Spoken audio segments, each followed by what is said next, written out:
Hola, bienvenidas y bienvenidos a esta sesión dedicada a la protección de los derechos fundamentales frente a la autoridad judicial ordinaria y frente a las hipótesis de omisiones del legislador dentro del Masterclass en Derechos Humanos. En esta ocasión nos acompañan los profesores Francisco Javier Díaz Gregorio de la Universidad de Castilla-La Mancha y el profesor Víctor Bazán de la Universidad Católica de Cuyo. Vamos a tener una pequeña intervención de ambos profesores de hasta 5 minutos en donde nos van a exponer los principales puntos de su participación y a continuación abriremos el periodo de preguntas y comentarios por parte de nuestro alumnado. Dicho esto, le concedo el uso de la voz hasta por 5 minutos al profesor Francisco Javier Díaz Gregorio. Pues muchas gracias, doctora Jarquín, gracias a la Escuela Judicial Electoral, a la Universidad de Pisa, por supuesto, por la oportunidad. Y en estos 5 minutos, pues muy brevemente quiero dar alguna idea sobre los dos ítems, los dos presupuestos que se nos proponen, ¿no? Que es el control de los derechos fundamentales frente a la actividad judicial y también el control frente a las omisiones legislativas. Como punto de partida, expongo la idea de que el Poder Judicial es el garante ordinario de los derechos, por lo tanto, no se debe concebir como una amenaza para los derechos frente a la que haya que establecer una protección, sino como su garante ordinario a través de todo tipo de procesos, a través de procesos ordinarios, civiles, penales, contenciosos administrativos, laborales, pero también, por supuesto, a través de procesos específicos de tutela de los derechos allí donde existen, porque estos no son de ámbito universal, pero sí donde existen, como es, por supuesto, el caso de México y muchos países iberoamericanos, procesos del tipo amparo o procesos del tipo acción de tutela. Pero, evidentemente, aun siendo esta, como digo, la garantía ordinaria de los derechos, no es descartable que el Poder Judicial lleve a cabo vulneraciones de estos derechos en este tipo de procesos y muy específicamente vulneraciones del derecho al debido proceso, ¿no? O también denominado en Europa derecho a la tutela efectiva de jueces y tribunales. Este es un derecho autónomo, es un derecho que es un derecho fundamental propio, pero cuyo contenido es relacional, es decir, se relaciona con la tutela de todos los demás derechos, de derechos fundamentales o de derechos ordinarios, incluso intereses legítimos de todo tipo que el ciudadano debe ver tutelados, debe ver preservados por la propia jurisdicción ordinaria. Así se configura un derecho de acceso al proceso y de derecho de ejercicio en el curso del proceso, pues de todas las armas y de los instrumentos procesalmente hablando a disposición de las partes, alegaciones, pruebas, prohibición de indefensión que culminarán con el derecho a una resolución sobre el fondo en circunstancias normales, motivada, congruente, una resolución además susceptible de ejecución y también un derecho a los recursos legalmente previstos, que en el ámbito internacional son, en todo caso, el derecho a la revisión de las condenas penales y en el ámbito interno, pues cada país, aquellos que tenga previstos en su sistema. Este es, como digo, un gran derecho autónomo, pero que precisamente porque tiene que ser tutelado cotidianamente por los jueces y los tribunales, estos pueden llevar a cabo una vulneración de estos derechos. ¿Cuáles son los remedios cuando es el propio Poder Judicial el que vulnera los derechos? Pues obviamente vienen por la vía de los recursos, es decir, el conocimiento por parte de un tribunal superior o incluso el conocimiento por parte del Tribunal Constitucional, allí donde existe una jurisdicción constitucional específica. Por eso, en muchos países europeos se habla, por ejemplo, de recurso de amparo. Ya no estamos hablando del amparo como proceso, sino del amparo como recurso que permite al Tribunal Constitucional subsanar, corregir esas posibles vulneraciones de los derechos y, en su caso, repararlos. Naturalmente, también existen instancias internacionales que pueden hacer lo propio procediendo, en su caso, a la condena del propio Estado que ha vulnerado los derechos, que puede proceder de esa actuación judicial que ha llevado a cabo esa vulneración. Esa es un poco la situación en cuanto al primero de los temas que se nos proponen. Y en cuanto al segundo, lo que hacemos es un repaso de los distintos remedios que en los ordenamientos jurídicos se conocen frente a las omisiones legislativas. Aquí distingo remedios directos, que sería la aplicación directa de la Constitución a través de cualquiera de las vías y, por lo tanto, sustituir al legislador inactivo. Remedios directos también sería un recurso específico de inconstitucionalidad por omisión, que no existe en todos los sistemas, pero sí en algunos. Y en segundo lugar tendríamos lo que se llama remedios unilaterales. Los remedios unilaterales son, sobre todo, tipos de sentencias mediante las cuales el Tribunal Constitucional intenta resolver, reparar esa inactuación del legislador. Estos son sentencias interpretativas, como pueden ser también las llamadas sentencias manipulativas, dentro de las cuales destacan las sentencias aditivas en las que el tribunal, en definitiva, lo que trata de hacer es añadir aquello que el legislador omitió, ¿no? Son remedios frente a omisiones legislativas parciales, no frente a omisiones legislativas totales. Pero recientemente se abre en camino otro tipo de soluciones algo más articuladas. Serían, por un lado, las soluciones bilaterales. Las soluciones bilaterales ya no pasan por un remedio que solo lleva a cabo el Tribunal Constitucional, sino que implican la actuación del Tribunal Constitucional y del legislador. Por ejemplo, la inconstitucionalidad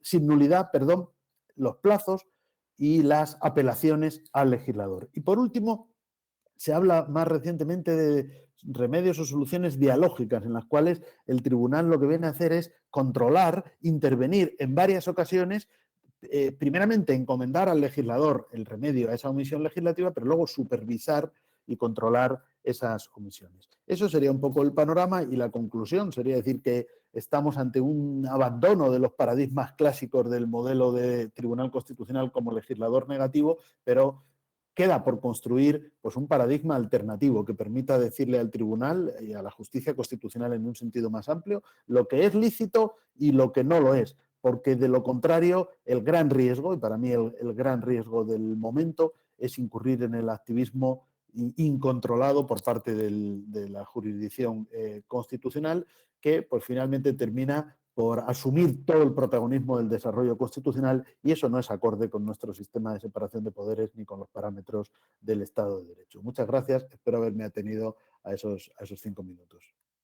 Muchas gracias, querido profesor. Desde luego, siempre bien atinado y muy ajustado al tiempo.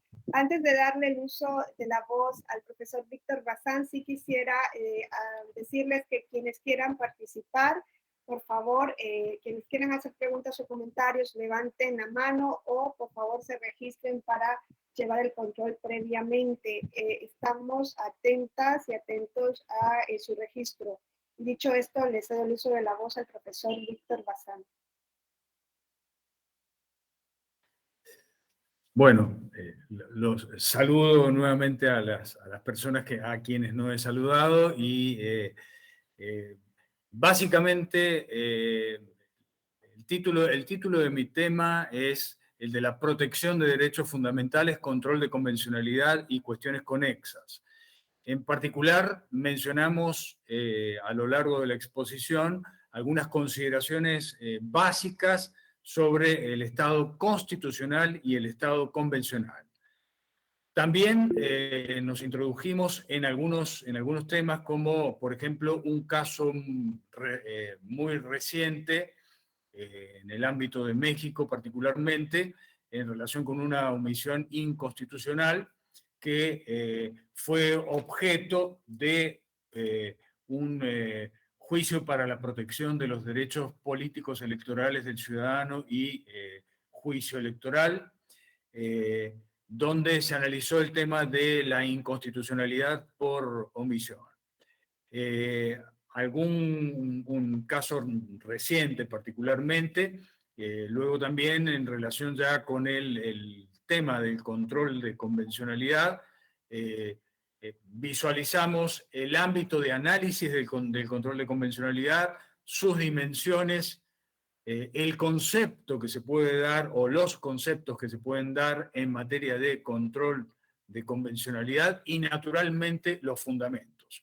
Otros puntos vinculados con la temática general, teniendo en cuenta un tópico muy interesante que se ha abierto últimamente y que tiene que ver con la justiciabilidad directa de los derechos económicos, sociales, culturales y ambientales por vía del artículo 26 del Pacto de San José de Costa Rica.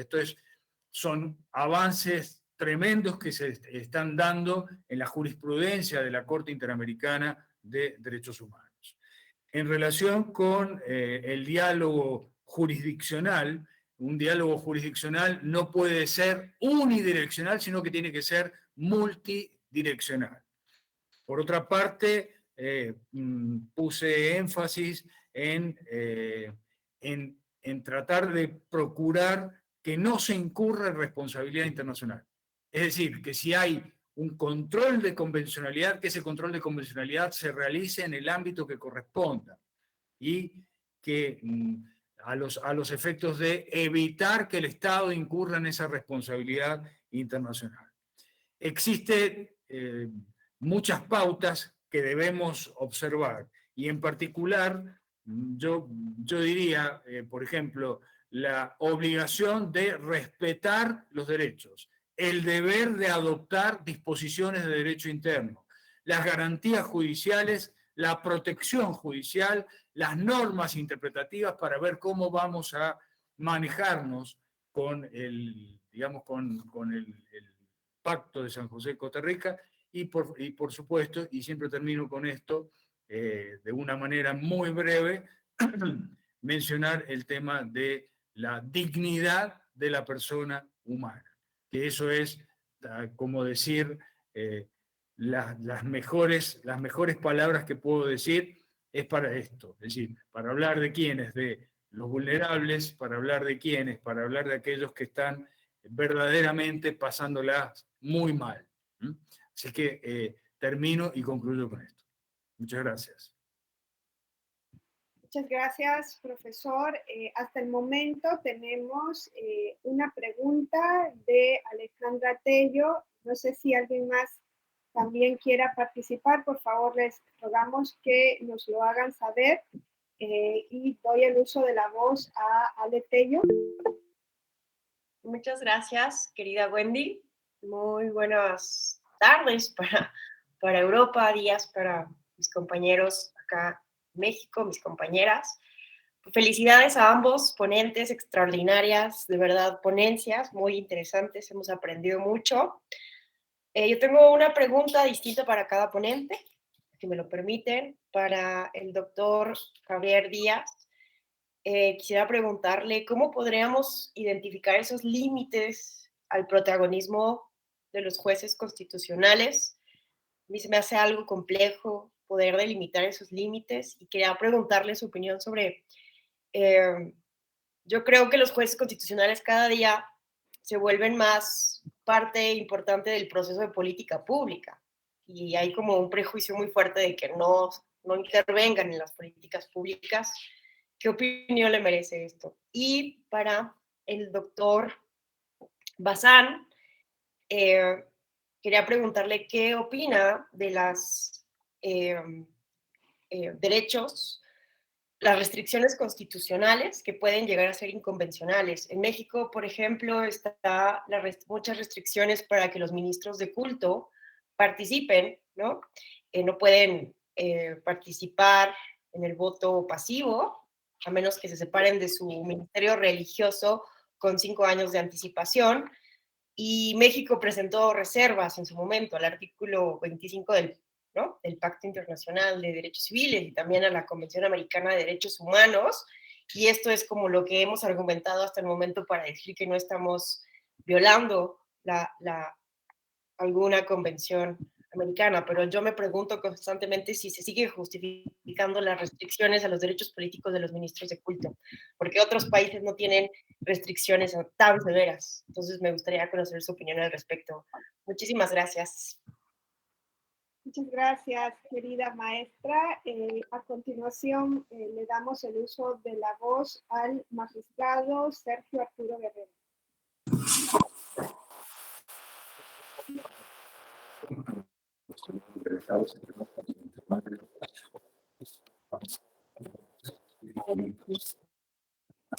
¿No se escucha, Sergio? ¿No se escucha? Sí, no se escucha. Tiene el micrófono apagado. ¿Ya me escuchan? Ahora. ¿Sí? Ok, saludo a todos con mucho gusto.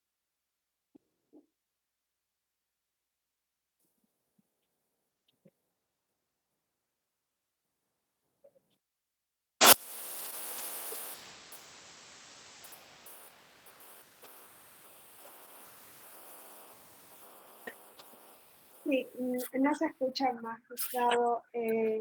No sé si mientras el magistrado puede solucionar el problema técnico, ¿alguien más quiera participar?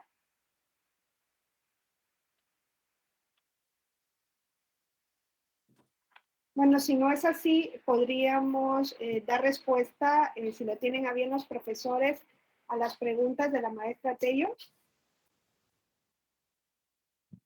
De acuerdo, contestamos entonces en el orden que ha preguntado.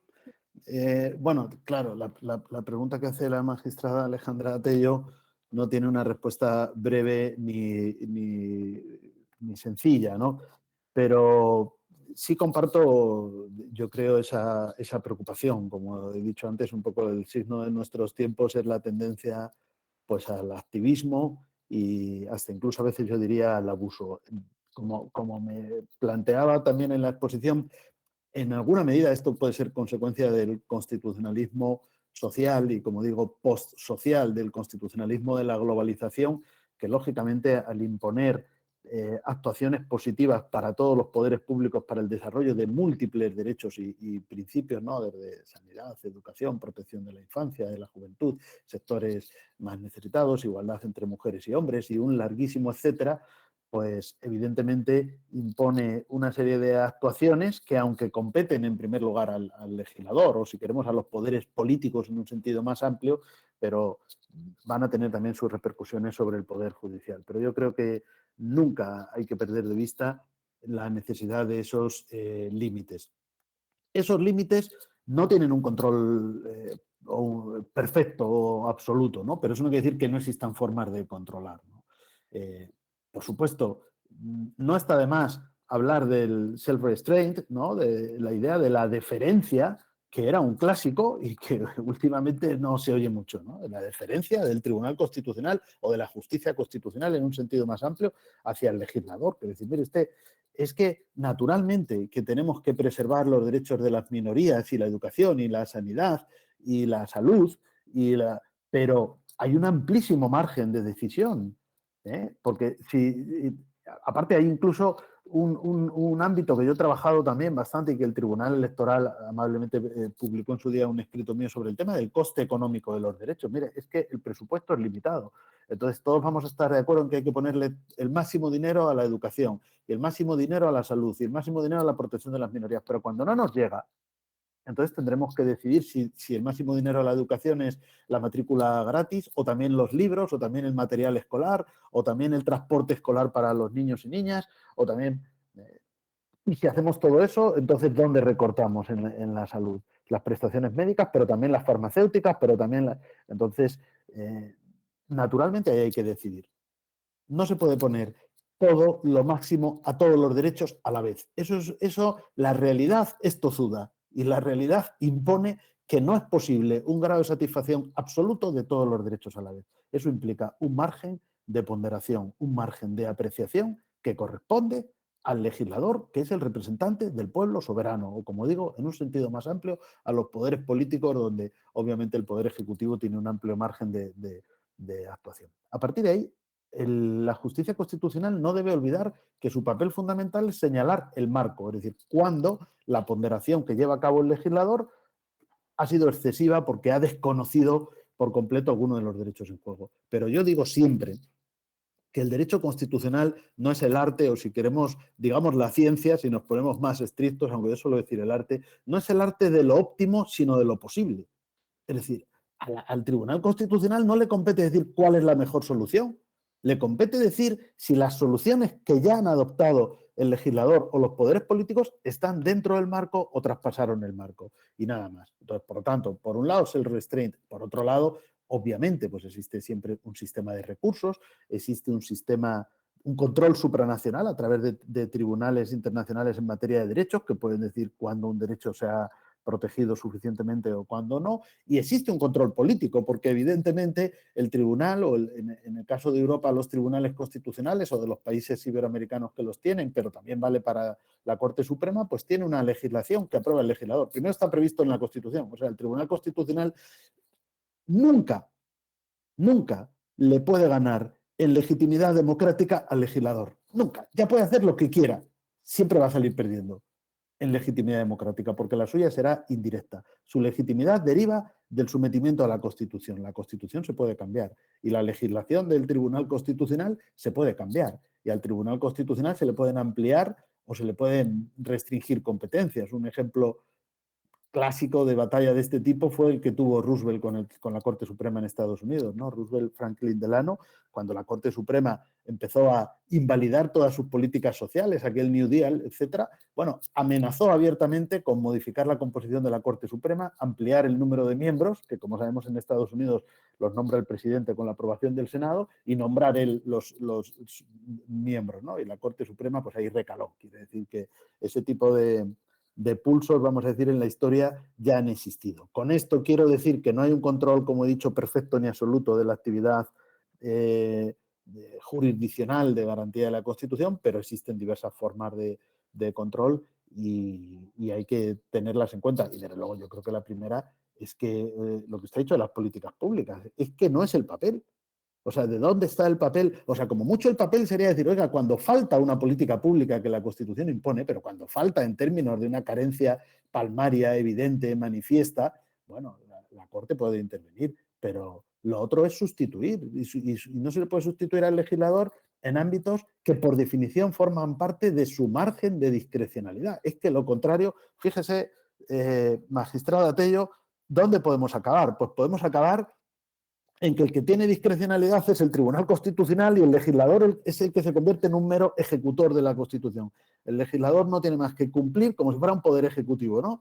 Y en cambio el tribunal, que es el que tiene el margen de interpretar, porque aquí el poder lo tiene el que interpreta. Entonces, el tribunal, si se pone a interpretar y a desarrollar los mandatos constitucionales, entonces es el que se sustituye al legislador actuando como un poder discrecional y en cambio el legislador termina por ser un poder reglado casi, ¿no? Se convierte en un mero ejecutor de los mandatos constitucionales.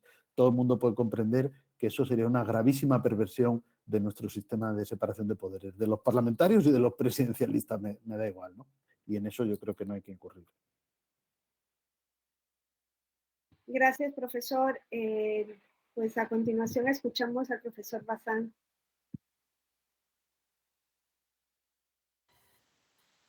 Sí, bueno, la pregunta es muy buena y que, bueno, nos daría realmente para escribir un libro, ¿no? Es decir, no. Y básicamente yo comparto lo de la magistrada Tello en relación con la posibilidad de determinar la inconvencionalidad de estas restricciones tan fuertes a los ministros de culto, ¿no? Es decir, me parece que ese es un punto de inflexión allí que puede llegar a ser inconvencional. No sé cuál es digamos, la dinámica en la que usted me pregunta, pero a mí me parece que sí, que siempre hay espacio, en este punto en particular, siempre hay espacio para analizar o examinar el tema de la inconvencionalidad en este caso. Gracias, profesor. No sé si ahora el magistrado Sergio Arturo Guerrero puede abrir el micrófono.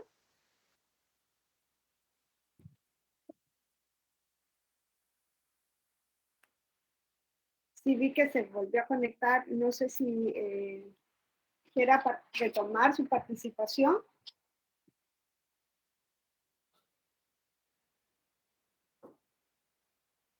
Bueno, de no ser posible, les invitaríamos nuevamente a quien quiera externar. Sí,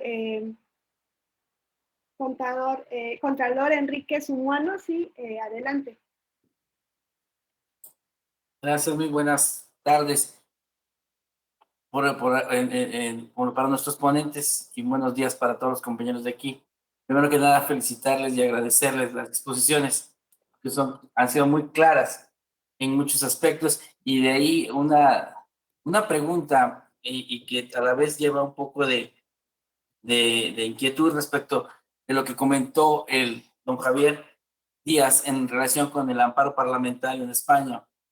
Hace poco vimos un problema por aquí en México, algo en esa temática, pero no lo quiero abordar específicamente en el caso mexicano, sino una pregunta más abierta. Efectivamente existe el control constitucional de los actos como principio general. Sabemos que cada poder en sí mismo tiene actos soberanos propios de su función. Y aquí se ha dado mucho la posible intervención de un poder sobre otro en ese sentido. Sin embargo, también podemos advertir que ningún acto puede ser arbitrario por sí mismo y quedar en esa mácula o en ese castillo de no poderlo, como acto de autoridad, no poder ser sujeto de algún control. ¿Dónde encontrarían ustedes el límite de estos controles entre el ejercicio puro de la función parlamentaria de cualquier parlamentario en el ejercicio de la investidura que guarda, con ese acto de autoridad en ese momento que podría ser sujeto o no del control constitucional, que pudiera tener esa implicación hacia los demás, hacia la demás sociedad, ¿no? Por la trascendencia de los actos y la trascendencia de los alcances que tienen estas participaciones. Entiendo que, el doctor Díaz lo hizo en función de omisiones, pero bueno, quiero mezclarlo un poquito para saber si han encontrado ustedes o cuál es su opinión respecto de ese límite frontera que pudiera existir para poder hacer uso del control constitucional de los actos. Gracias. Gracias, contesto directamente, ¿verdad? Claro, es un tema interesantísimo también, y creo que asistimos al mismo fenómeno, ¿no?, de la hiperjudicialización. O sea, cuando yo estudiaba, y quiero decir cuando yo empezaba a estudiar, y no hace tanto tiempo de esto, pero era en el siglo pasado, pues todavía lo que se solía decir sobre la actuación parlamentaria era, bueno, pues desde aquellas ideas de las political questions hasta aquel clásico de los interna corporis acta, ¿no? La teoría de los interna corporis decía, mire, al Parlamento no le vamos a controlar en su actividad interna, porque evidentemente esto es separación de poderes y nadie puede entrar en la actuación interna de los parlamentos. Es verdad que ya en Europa los tribunales constitucionales, y ahora diré un poco, pero menos, el Tribunal Europeo de Derechos Humanos, empezaron a entrar diciendo, claro, no controlamos la actividad parlamentaria interna, salvo que afecte, obviamente, a derechos fundamentales. Y entonces entramos, como usted muy bien sugiere, en ese difícil límite. ¿Qué afecta a derechos fundamentales y qué no? Yo creo que hay una labor difícil ahí por hacer. Yo creo que el derecho fundamental es la participación política. Aquí debo decir, como mencionaba antes, claro, lo que sucede es que en el Convenio de Roma, en el protocolo adicional, no se habla de derecho de participación política como tal, sino derecho a elecciones libres. Entonces, el Tribunal Europeo de Derechos Humanos ha dicho, bueno, del derecho a elecciones libres sí deriva no solo el que los ciudadanos, o sea, hay que organizar elecciones, los ciudadanos tienen derecho a votar, y el que es elegido tiene derecho a acceder al cargo, ¿no? Y un poco ahí se ha quedado el Tribunal Europeo de Derechos Humanos. A veces apunta algo muy evidente. Acceder al cargo, cuando es un cargo representativo, implica el derecho al ejercicio del cargo. Y el ejercicio del cargo, cuando hablamos de un diputado, de un senador, de un cargo electo, pues obviamente implica una serie de facultades que, si ya las incorporamos al contenido del derecho fundamental, bueno, pues es casi toda la actividad parlamentaria. El Tribunal Constitucional Español sí ha dado ese paso.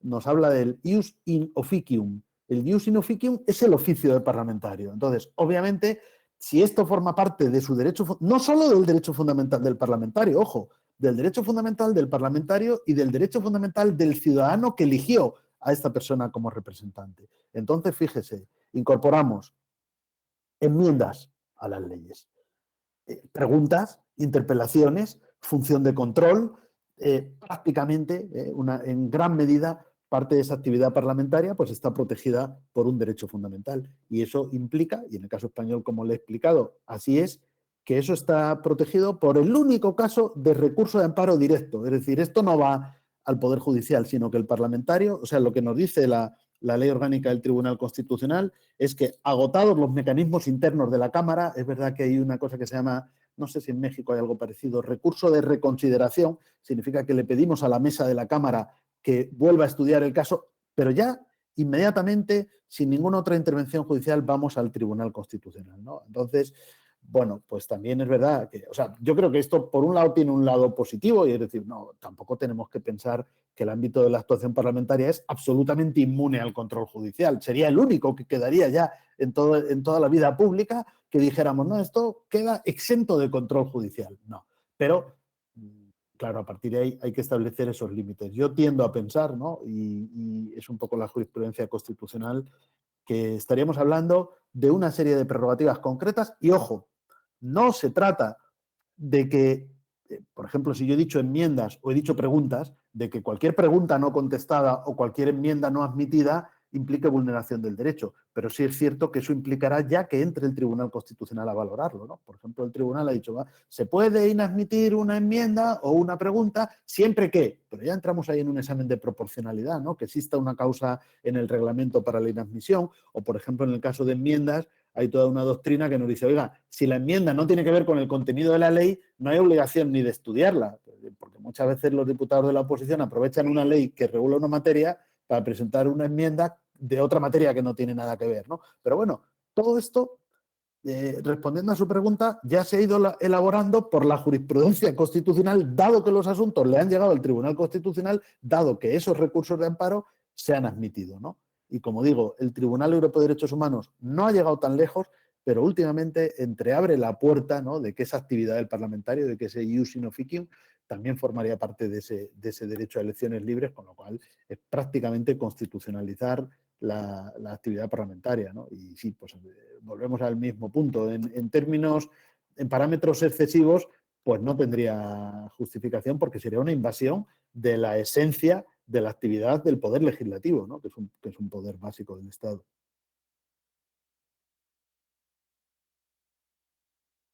Muchas gracias, profesor. No sé si alguien más quiere hacer uso de la voz. No sé si el magistrado Sergio Arturo ya pudo solucionar su problema técnico. Wendy, ¿ya me escuchan? Sí, ya. Sí, ahora sí. Bien. Bueno, muchas gracias y disculpen el retraso que provoqué. Doctora Wendy, Víctor Bazán, Javier Díaz, un gran saludo a todas y todos. El doctor Javier Díaz lo conocí en el 2000, en el primer curso de Justicia Constitucional, Procesos Constitucionales, un gran curso, y lo recuerdo más joven y con más cabello, doctor. Así que los años pasan, ¿verdad? Un par de preguntas provocativas a los dos. La primera, vinculada pues a los planteamientos que luego suenan, digamos, a una sola forma de operar en los controles o garantías constitucionales, los mecanismos de control constitucional.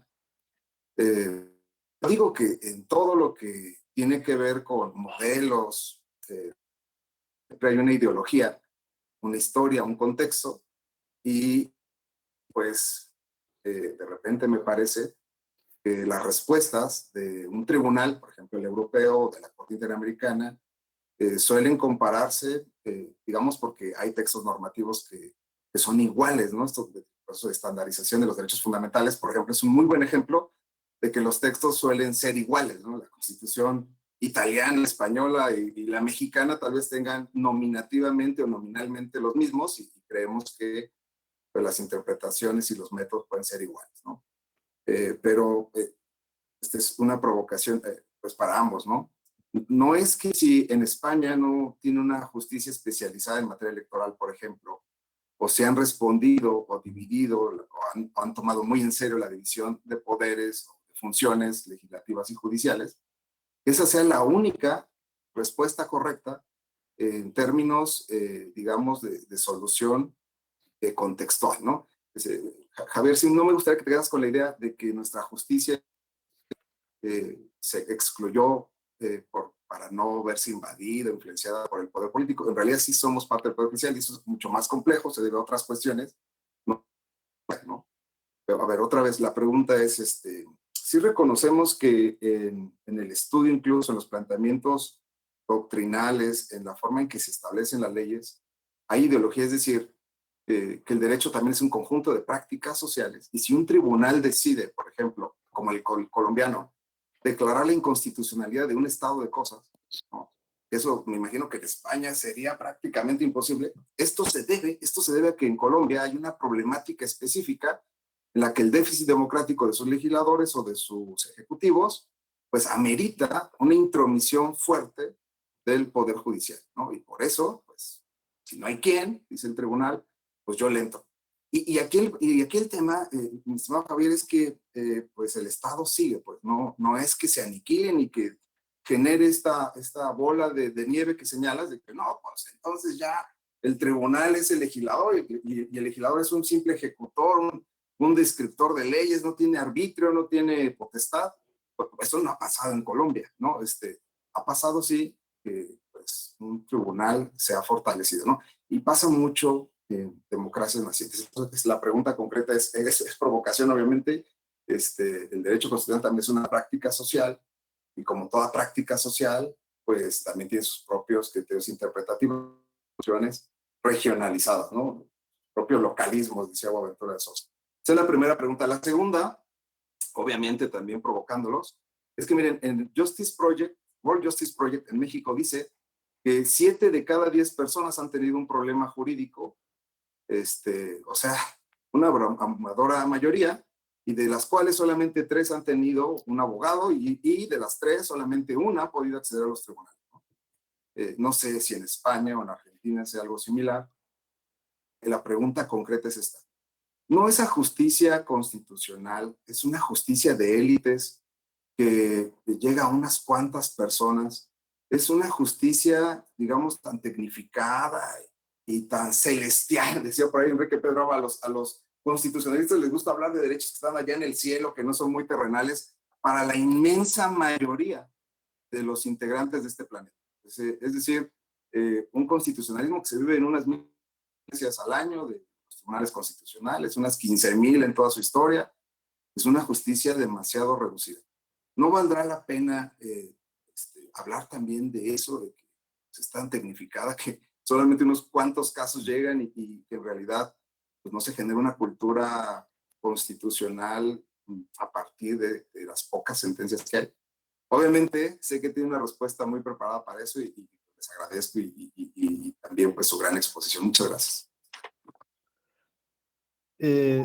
Gracias. No sé, sin perjuicio de lo que quiera luego comentar Víctor, como me ha hecho alguna pregunta directa, pues me gustaría contestar.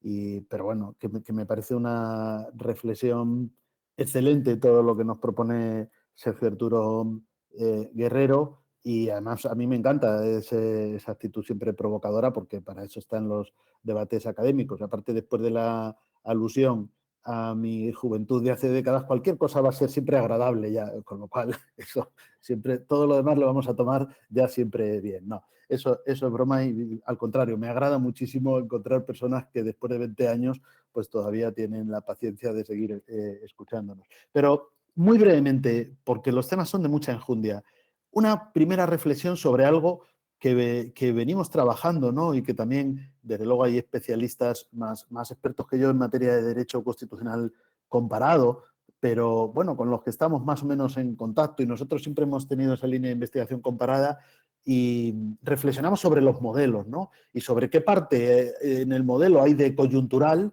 y qué parte en el modelo hay, si queremos, de estructural, ¿no? Yo creo que hay algo que tiene que ver con la función de las instituciones, entonces las instituciones tienen que cumplir su función. Eso es lo que tiene que producirse siempre, en España, en México, en Italia, en Argentina, en Colombia y donde sea. A partir de ahí, ¿cómo se alcanza el mejor cumplimiento de su función?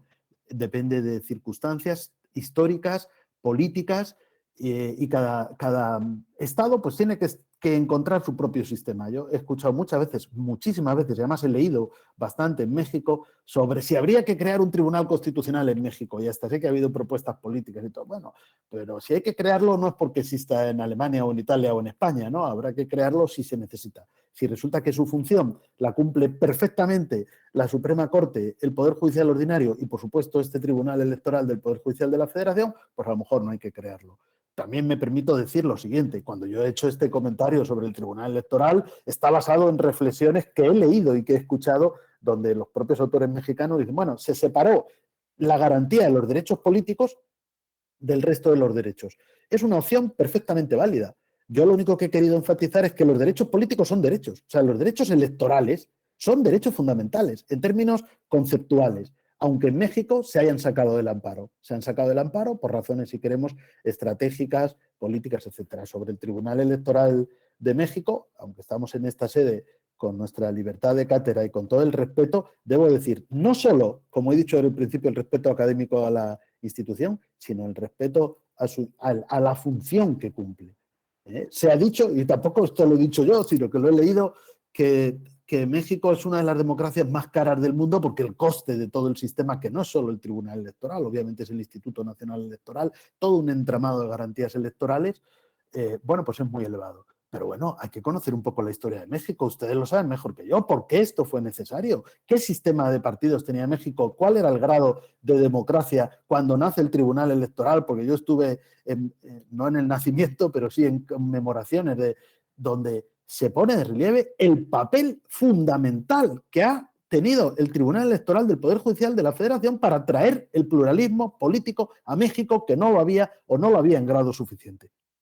Que no lo había. Entonces fue necesario. ¿Por qué en España no tenemos un tribunal electoral? Bueno, tenemos procesos electorales, pero van a la jurisdicción contencioso administrativa y, como he dicho antes, en última instancia al Tribunal Constitucional. Bueno, eso ha funcionado bien cuando ha habido problemas, que también los ha habido, y tenemos obviamente cada vez que hay elecciones, igual que ustedes, cada vez que hay elecciones hay recursos, hay impugnaciones y se resuelven, ya sea a favor de los recurrentes o en contra, pero se resuelven. En México esto fue necesario, yo creo que el papel, aparte, en fin, no profundizaré más, pero me atrevo a decir que en ciertos contextos lo que hay que hacer con la justicia electoral en México es defenderla,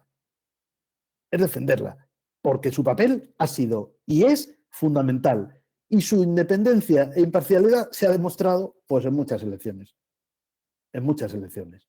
Con lo cual, luego a partir de ahí, pues tiene obviamente todos los problemas que en el mundo tienen las jurisdicciones. Y yo lo que hablar de un fenómeno generalizado de expansión, como hemos dicho, del judicialismo, si queremos, o del control judicial, que puede llegar hasta el activismo, ¿no? Pero que eso no era un comentario específico para el Tribunal Electoral de México. Y como digo, en fin, está más o menos al día, dicho todo con el respeto de la distancia, de que no se puede ser como el jurista persa, ¿no? Que es el que habla desde fuera, no, hay que conocer la realidad, pero uno está más o menos al día y de verdad me parece importantísimo esta labor. Si consideramos estas décadas y lo que han supuesto para la democracia en México y para el pluralismo político en México, no podríamos imaginarlo sin el Tribunal Electoral.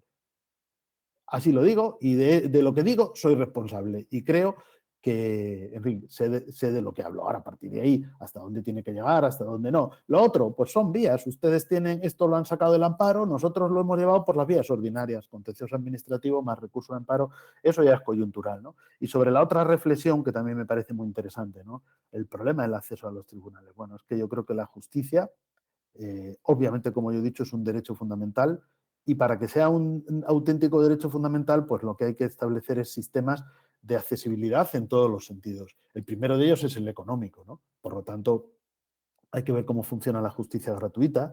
En España tenemos un sistema de justicia gratuita que lo prevé la Constitución, lo desarrolla la ley, pero en fin, tiene sus déficits también.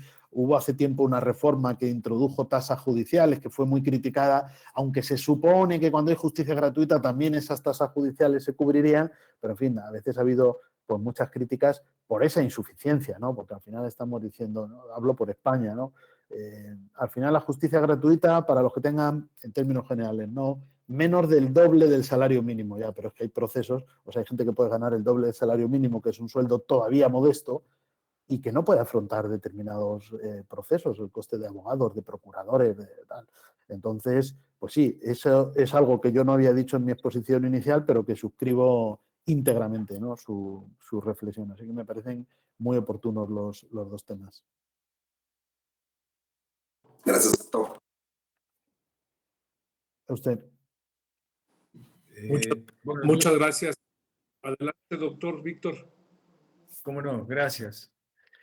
Bueno, lo mío va a ser muy breve, así, en capsulitas, digamos, ¿no?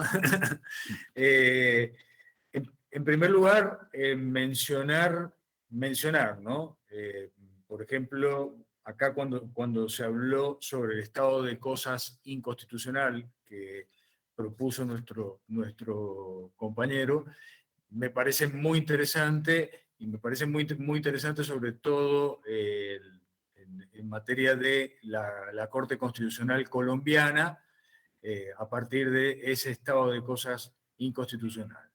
Y que acá refrenda de una manera muy interesante, me parece, una lógica dialógica en relación con, digamos, con estas cuestiones que tienen que ver con ese estado de cosas inconstitucional del que hemos hablado. En segundo lugar, mencionar, digamos, cuando usted dice que 7 de cada 10 personas no han tenido la posibilidad de acceder a la justicia, eso es verdad, y eso es uno de los puntos que hay que, justamente, que hay que consolidar. Es decir, tiene que haber una justicia más abierta, más cercana, menos, digamos, menos elitista. Es decir, hay una serie de cosas que se pueden decir de ese punto en particular.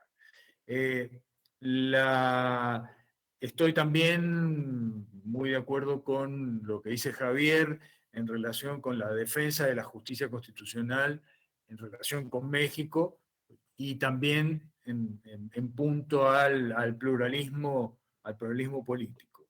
Y además también brego, y vengo bregando desde hace mucho tiempo y muchos años, digamos, por la defensa de los defensores. Entonces, eso sí me parece verdaderamente importante, interesante, llevarlo a un plano. Y contarles anecdóticamente, bueno, además de, si estamos hablando de defensa, en el marco del Sistema Interamericano de Derechos Humanos, también hay instituciones que protegen y que permiten la posibilidad de que personas que no tengan recursos puedan acceder de alguna manera a través de, por ejemplo, la figura del defensor interamericano, que es una figura muy interesante, muy importante en el ámbito ya del Sistema Interamericano de Derechos Humanos. Y aprovecho para contarles que hay un proyecto de ley en la República Argentina muy cuestionado por todos, porque nosotros tenemos una Corte Suprema de Justicia de la Nación que tiene 5 miembros. Actualmente hay 4 miembros porque hay una vacancia, ¿no? Entonces, no ha habido, es decir, no sé quién ha sido el iluminado de decir, bueno, vamos a pasar de 4 o de 5 miembros a 25 miembros, es decir, 25 personas más para la Corte Interamericana. Claro, lo que quiere el presidente y la vicepresidenta es que quede absolutamente licuadas sus causas, es decir, las causas de la doctora Kirchner, que queden licuadas esos casos, porque hay muchos casos de corrupción contra la señora vicepresidenta de la Nación, ¿no? Y esto es una cuestión básica, que lo que quieren justamente es que no ser juzgado por 4 o por 5 personas, sino que aunarse con 25 personas más ¿para qué? Justamente para que esto no llegue a prosperar, evidentemente, ¿no? Entonces, esto es como para licuar y para borrar digamos, todos los casos de corrupción que tiene la propia señora de doctor Kirchner, ¿no? Entonces, por eso les comento como un dato anecdótico que una corte que está acostumbrada ya desde hace muchísimos años a trabajar con 5 personas o con 4 personas, ahora se les quiere agregar 25 más para dejar licuado esta cuestión que me parece que es aberrante y que la vicepresidenta de la Nación tendría que de alguna manera recapacitar, reflexionar en relación con todo lo que viene realizando. Estar dividida del presidente y otra serie de cosas que no viene al caso en este momento mencionarles. Pero en un ámbito solamente general, mencionarles estas 2 o 3 cositas que les he dicho, sin ninguna preparación, sino básicamente en función de cómo ha ido saliendo o surgiendo la conversación. Muchas gracias, doctor. Muy gentil. Le cederíamos el uso de la palabra al doctor Bruno Brancati para cerrar el evento. Adelante, doctor Bruno. Muy amable.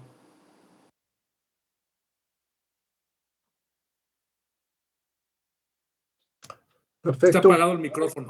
Voy a sustituir a Bruno. Sí, mejor Adelante, el profesor Romboli. Mejor el profesor Romboli. Bueno, solo para agradecer los ponentes. Muchas gracias por su excelente ponencia. Gracias a Bruno por la coordinación, a la doctora Wendy por tener el debate, claramente a Ramón por su organización general.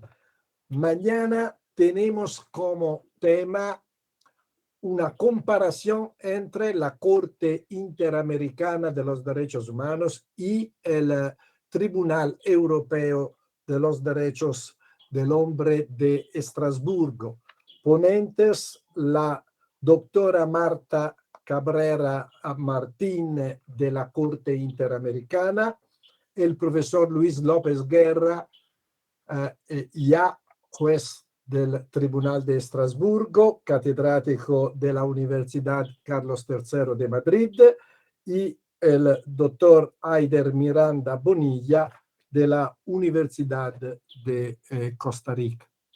Bueno, gracias a todos por la participación y en particular, claro, Víctor y Javier, que son participantes históricos del curso de alta formación de PISA y que también esta vez han aceptado de participar al curso. Muchas gracias a todos y un buen día para todos.